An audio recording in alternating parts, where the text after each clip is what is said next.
before there was Beauty and the Beast, there was Cupid and Psyche. Or was it Eros and Psyche? Or Amor and Amina? The confusion here is that the title of the most influential telling of this timeless tale combines one of the Latin names of the male lover, Cupid, with the Greek name of the female lover, Psyche. In Greek, Psyche essentially translates to soul. In Latin, the character's corresponding name is Anima. In Greek, the male lover's name, Eros, essentially translates to love. In Latin, the character's corresponding name, Cupid, more so communicates desire. However, in Latin, he is also sometimes referred to as Amor, which translates to love. So, if we stick with either the Latin names Amor and Amina, or the Greek names Eros and Psyche, what this myth is basically about is the marriage of love and soul. And this is, without a doubt, a truly timeless myth. Depictions of Eros and Psyche appear in Greek art as early as the 4th century BCE.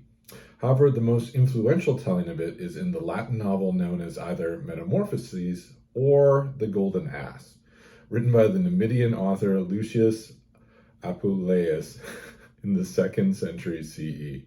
Numidia was in northern Africa, where Algeria is today. The story structure of Cupid and Psyche is one of the most popular types in what folklore is called the Aarne-Thompson-Uther Index, which is a catalog of folklore types found around the world.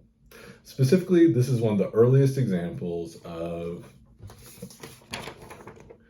ATU Type 425, which is commonly called the search for the lost husband.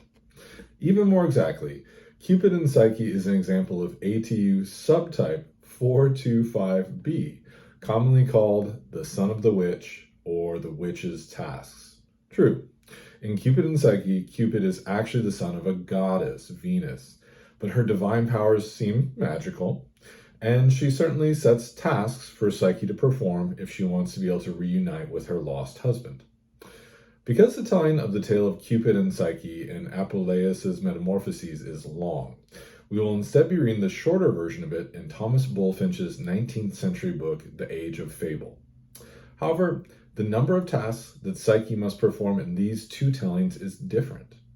In Bulfinch's later telling, Venus requires Psyche to perform 3 tasks. In Apuleius' earlier telling, though, Venus requires Psyche to perform 4 tasks. Another significant difference is that Venus is much crueler to Psyche in Apuleius' telling. So I've included 2 excerpts from the Metamorphoses, in which I am collectively calling When Venus Spied Her, She Began to Laugh. So you can check out those 2 differences between Bulfinch and Apuleius' tellings of this tale. Now, back to Beauty and the Beast, the Disney animated adaptation of which is one of my 2 sons' favorite films. As you read Cupid and Psyche, you will likely notice that it shares some similarities with Beauty and the Beast.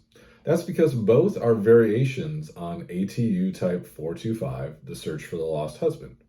But Beauty and the Beast is so popular, it has its own subtype, 425C, which is commonly called Beauty and the Beast. In the form of a literary fairy tale, probably the most influential telling of Beauty and the Beast is the one written down by Jean-Marie Le Prince de Beaumont in the 18th century. Another similar ATU subtype is 425A, which is commonly called the animal as bridegroom. An excellent example of this subtype is the Norwegian fairy tale titled East of the Sun and West of the Moon, which contains, by the way, one of my all-time favorite repeated lines in a folk tale. You'll get there too late or never, but...